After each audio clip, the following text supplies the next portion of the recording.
Ser podcast.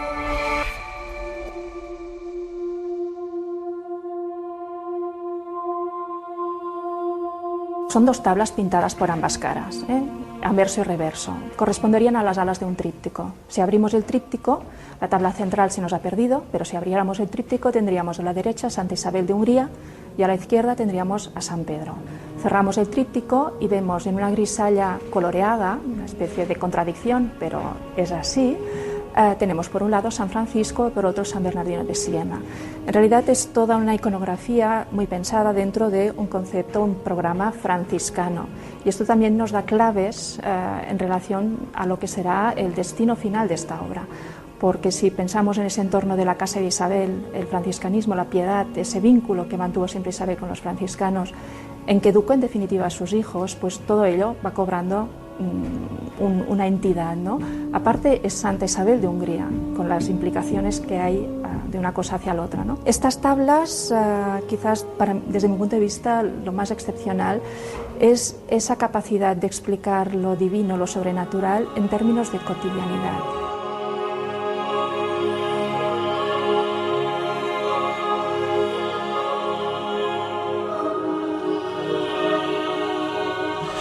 Escuchamos la voz de la doctora Ana Muntada hablando de uno de los cuadros más increíbles del siglo XV, un tríptico en realidad, el tríptico de Almazán, que más misterios tiene quizás, ¿no?, a su alrededor, porque es cierto, son 3 partes, es un tríptico, pero falta una de ellas, ¿no?, que es lo que ha sugerido en muchas ocasiones pues algunas teorías singulares, curiosas, y como sucede siempre con todo aquello relacionado con la historia del arte, pues en este caso la pintura flamenca, atribuciones, viajes y sobre todo un contexto en el que nos vamos a mover en los próximos minutos, que es el reinado de los Reyes Católicos, y todo a colación de la novela Las tablas de Isabel, el último trabajo publicado en la editorial Fanes de nuestro invitado Pedro Mozas Reyo.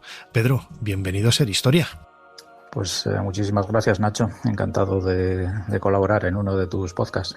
Fíjate, lo decía yo ahora, ¿no? El tríptico de Almazán es quizá uno de esos referentes de la pintura flamenca del siglo XV, y como sucede siempre con la pintura, pues está lleno de misterios, pero quizás el propio nombre de Almazán, ¿no?, esta villa de Soria, ¿qué importancia tuvo en el siglo XV este lugar?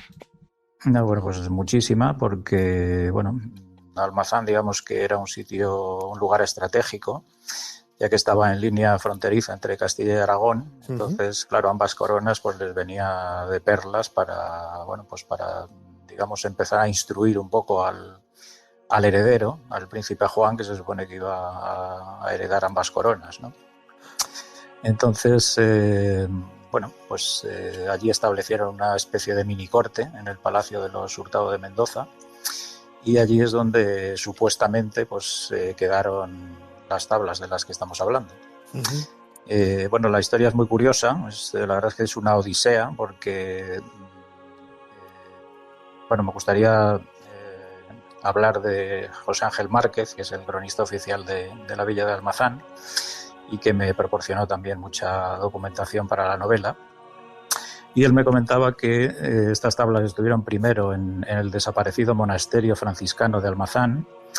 Después se tiene constancia de ellas en una iglesia de la villa, en la iglesia de Campanario, y más tarde hay como un lapsus de tiempo en el que nadie sabe cómo ni por qué, pues un día aparecen en la caja fuerte del ayuntamiento.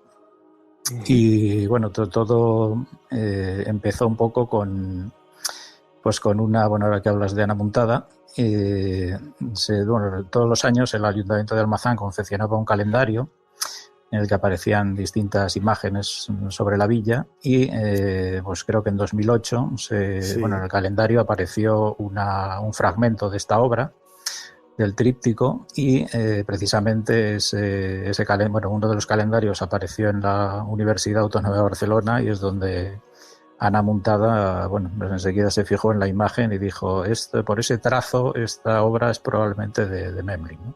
Sí, quizás Hans Memling es el autor, ¿no?, al que se le ha atribuido este tríptico. Recordemos siglo XV, pintura flamenca, la conexión que había entre Castilla y Flandes en aquella época era una relación comercial, sobre todo por la lana, pero también eso permitía el ir y venir de artistas y de obras de arte, ¿no? Sí. Bueno, además todo, digamos, confluye un poco en que, bueno, también se juntaban era el momento de matrimonios de los hijos de los reyes católicos y tal. Ya sabes que uno de los pilares sobre el que los reyes católicos pretendían sostener su política exterior era precisamente la política matrimonial, ¿no? En eso no se diferenciaban de otros soberanos de su tiempo. Y bueno, pues al fin y al cabo era un modo eficaz de establecer alianzas entre los distintos reinos, ¿no? La tabla lo cuentas muy bien en la novela, y bueno, la propia historia que hay detrás de ella nos está hablando, como decía yo al principio, de un tríptico, pero del que falta la parte central, ¿no? Lo que le da un halo de misterio a esta pintura. Ahora hablaremos un poco de los componentes, de esos frailes franciscanos que hay, de esos santos franciscanos que hay representados, también unas grisallas pintadas a color, que es bastante curioso. Pero también es un poco el núcleo de tu novela y lo que le hace dar saltos en el tiempo, ¿no?, del siglo XV al presente, con ese tráfico en el mundo del arte, en donde podría estar en algún lugar esta tabla central, ¿no? Sí, bueno, eso a mí me encantaría saber si realmente existe o se ha destruido o no. Yo creo que, bueno, eso es un tema también para investigar, ¿no? Si quieres te cuento una anécdota que viene a colación porque en 1486 Juana de Aragón, que era hermana de Fernando el Católico y reina de Nápoles, le hace llegar a su hermano desde Italia un retrato de su hija con la intención de, bueno, pues de sondear la posibilidad de casarla con el príncipe Juan. Y entonces en ese momento los reyes se dan cuenta de que no pueden corresponder a tal cosa porque, bueno, pues es que no tenían pintor de corte, ¿no? Entonces, bueno, pues digamos que eso viene a ser un poco un punto de inflexión por el cual pues empiezan a pensar en esto. Y curiosamente, bueno, hay como 3 años ahí en los que no pasa nada. Luego, en 1489 llega una comitiva, que es, bueno, digamos que viene un poco a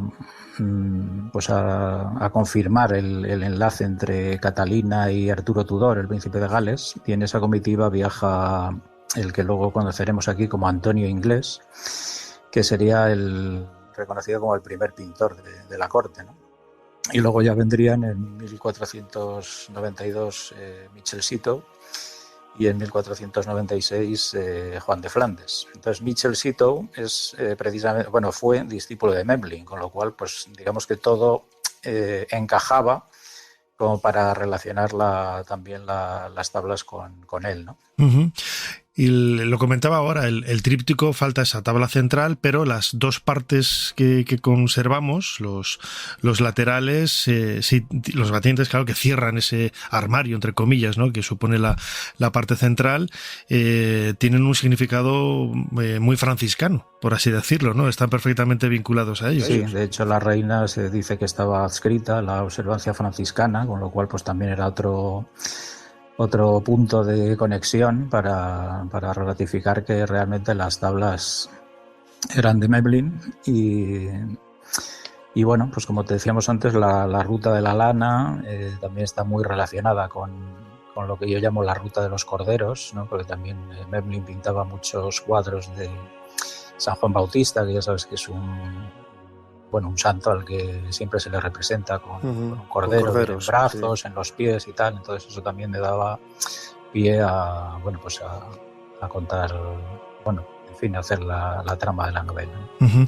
Claro, estabas hablando de esa ruta de la lana, otros hablan de la ruta de la seda en Oriente, pero la ruta de la lana, sobre todo con muchos mercaderes alrededor, toda la zona de Medina del Campo, en Valladolid y todos esos emplazamientos que conectaban lo que decía, ¿no?, Castilla con los Países Bajos, con Flandes, y era una ruta, ¿no?, una ruta por la que iban ideas, iba dinero, pues algo parecido al camino Camino de Santiago, quizás más profano, pero también desde un punto de vista sí, era comercial, mágico. era una ruta Claro. comercial prácticamente, porque bueno, ya sabes que la lana era un poco como el oro de Castilla, ¿no? La riqueza de la corona de Castilla. Entonces, bueno, pues esta ruta era una ruta comercial que atravesaba la península, pues hacia los puertos cantábricos, y luego regresaba de Flandes, pues eso, con barcos llenos de paños y tablas, ¿no? Entonces, aquí hay otra institución importante, que es la Junta y Hermandad de Carreteros, que fue la primera empresa oficial auspiciada por los Reyes Católicos. Fíjate si tenía importancia que, bueno, pues en la Guerra de Granada, claro, ellos necesitaban una red de transporte que, bueno, pues que llevara víveres, armamento, etcétera, de norte a sur, pero luego, bueno, pues también de este a oeste por esto que estamos hablando, ¿no? Por la ruta de la lana. Uh-huh. La tabla el tríptico de Almazán, lo decíamos ahora, aparecen franciscanos, pero también aparecen reyes, aparecen figuras que son importantes, ¿no? Para el contexto de esa época, ¿no? Santos que están enmarcados perfectamente en esa ideología religiosa del momento, tan afín quizás a la figura de Isabel la Católica. Sí, hay, bueno, de hecho, por una de las, bueno, cuando el tríptico estaba cerrado, se veía a San Francisco de Asís y a San Bernardino de Siena, que digamos que eran, pues eso, los santos típicos franciscanos. Luego, cuando se abría el tríptico por la parte interior, en uno de los cuadros está San Pedro, que yo digamos que en la novela lo he relacionado de alguna forma con la ruta de la lana, diciendo que, bueno, pues al fin y al cabo San Pedro era el gran pastor del rebaño, ¿no? Pero bueno, sí, luego en la otra tabla sale Santa Isabel de Hungría, que, bueno, precisamente aparte de tener en común el nombre con Isabel la Católica, pues también era una santa a la que, bueno, Isabel tenía mucha devoción, porque, bueno, pues también fue reina y digamos que también bueno, pues entregó todos sus bienes a la Iglesia. O sea, en un momento dado pues también creó una orden franciscana, una orden femenina. Entonces, bueno, pues sí, efectivamente todo lleva a lo mismo, ¿no? Entonces todo está relacionado con Isabel la Católica en el momento en que la corte estaba en Almazán. Uh-huh. ¿Qué es lo que han dicho los expertos y también tu opinión propia, Pedro Mozas, autor de esta novela Las tablas de Isabel, en relación a este tríptico de Almazán? ¿Qué es lo que podría haber habido en esa tabla central que se ha perdido? Bueno, normalmente siempre se dice que Memling pintaba siempre, o casi siempre, en este tipo de trípticos una virgen con niño y rodeado de ángeles músicos. Entonces, bueno, pues eso podía ser una pista para intentar averiguar dónde podría parar, pero bueno, ya te digo que, claro, ojalá exista todavía, pero no podemos saberlo, ¿no? Imagino que la búsqueda habrá sido azarosa porque, bueno, se tienen las medidas, la altura sería quizás y la anchura también, porque esos batientes se cierran y ya sabes lo que mide la tabla, y la búsqueda que habrá habido en colecciones, en ferias, que es lo que también le da ese valor, ¿no? Y ese misterio en el mundo del arte de los anticuarios en la actualidad, ¿no? Sí, ahí, bueno, aparte de que me he tenido que documentar a fondo para intentar recrear no solo aquella corte, sino también la vida de Memling, que, bueno, curiosamente Memling es un pintor que no es demasiado conocido, ¿no? Pero bueno, que efectivamente era uno de los favoritos de Isabel la Católica. Fíjate cómo será la cosa, que en la Capilla Real de Granada, ya sabes que hay un pequeño museo. Bueno, pues hay obras de distintos artistas, bueno, también no solo flamencos, también hispano-flamencos, pero el único que tiene 4 tablas en esa capilla es Memling. O sea, hay que decir, hay algunos autores que tienen 2, otros tienen 1 y tal, pero hay 4 de Memling. O sea, también eso confirma un poco la importancia que Memling tenía para Isabel la Católica. Este tipo de trípticos solían tener casi el valor, ¿no?, de una suerte de retablo casero, ¿no? ¿Cuál era la finalidad? ¿Para qué lo quería Isabel, la reina Isabel? Sí, bueno, teóricamente, si es verdad lo que se supone, esto fue un devocionario para la reina, ¿no? O sea, quiero decir, el tríptico estaba conformado de tal forma que no fuera excesivamente grande como para poder transportarlo, porque ya sabes que en aquellos tiempos la corte era itinerante. Donde estaban los reyes estaba la corte. En la novela, pues tan pronto están en el Palacio de Medina del Campo en Valladolid, como en la Casa del Cordón en Burgos, o en el Palacio de los Hurtados de Mendoza en Almazán y tal. Pero también, por otra parte, claro, no podía ser muy pequeño, porque luego la reina lo instalaba en su cámara, en sus aposentos, y lo abría, y bueno, pues eso para ella era pues un devocionario con el que rezar, orar, meditar y tal, ¿no? Fíjate, muchos estarán pensando, de las personas que nos están escuchando, el valor mágico que tenía este tipo de piezas artísticas, que hoy quizás en el mundo de la historiografía del arte nos hemos sometido a una mera descripción, pero ¿tú crees, Pedro, que podría haber sido entendido como una suerte de talismán este tipo de trípticos, y en este caso el tríptico de Almazán? Sí, digamos que aquí es mi idea de la novela. La verdad es que por lo menos lo que me dio la idea, quizá a ti te parezca un poco surrealista, ¿eh? Uh-huh. Pero digamos que para mí lo que realmente me dio la idea es las fechas en las que se supone que se pintaron las tablas, ¿no? Entonces, lo que te comentaba antes, las tablas que hay en la Capilla Real de Granada más o menos están datadas como, alrededor de 1490. Entonces, si contemplamos desde esa fecha hasta 1496, que es cuando los reyes se van de Almazán, en ese periodo de tiempo, si lo piensas, ocurre lo más glorioso de su reinado, ¿no? Es decir, la toma de Granada, la conquista de América, empiezan los matrimonios de los hijos y tal.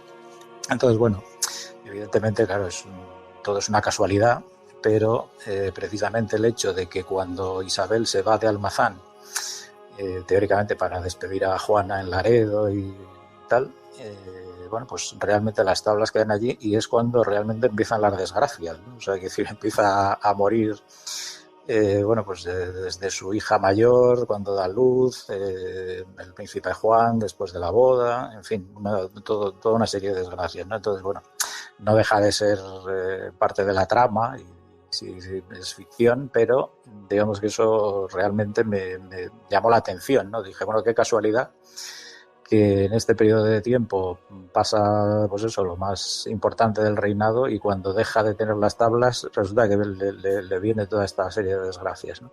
Uh-huh. Hoy el tríptico, ¿dónde lo podemos ver? ¿Dónde se encuentra? Bueno, el tríptico, como has dicho antes, las batientes, es decir, las tablas laterales, están en la oficina de turismo de Almazán, y bueno, pues se conserva, el ayuntamiento hizo confeccionar un mueble, ¿no? Una estructura, sí. Una estructura que, pues realmente les costó bastante. Creo recordar que fueron como 200.000 euros para mantenerlo, pues, a la temperatura a la que deben estar las tablas para conservarlas en perfecto estado, ¿no? Hay un personaje importante en la novela, que es Francisco de Rojas, que fue, digamos que estuvo en Flandes como embajador. Y yo buscaba para el final de la novela, porque la novela va saltando un poco del ayer al hoy, con una trama, digamos, lo que en el pasado lo que hemos estado hablando, y en el presente pues una investigación sobre un expolio, ¿no? Y al final de la novela yo buscaba precisamente que acabara con un acto en el Memling Museum, en el Museo Memling de Brujas. Y curiosamente en aquel momento apareció una noticia en medios de comunicación especializados en la cual un tal, un coleccionista americano, un tal John William Middendorf, había tratado de vender sin éxito una tabla en la que curiosamente aparecía retratado Francisco de Rojas, y como no consiguió venderla, al final la donó al museo, ¿no? Entonces, pues la verdad es que me vino muy bien para pues eso, para aquello, o sea, ya no era un acto que me tenía que inventar, sino que es que el acto se había producido, ¿no? en ese momento. Y además con uno de los protagonistas de la novela y que hoy en día también es protagonista en el propio Museo Memling en Brujas. Las tablas de Isabel es el título de esta novela editada por la editorial Fanes, publicada por Pedro Mozas Reyo, quien nos ha acompañado en los últimos minutos aquí en Ser Historia. Pedro, como siempre, muchísimas gracias una vez más por habernos ayudado a hacer un poquito más de historia. Bueno, pues un abrazo para ti y un saludo a todos tus oyentes.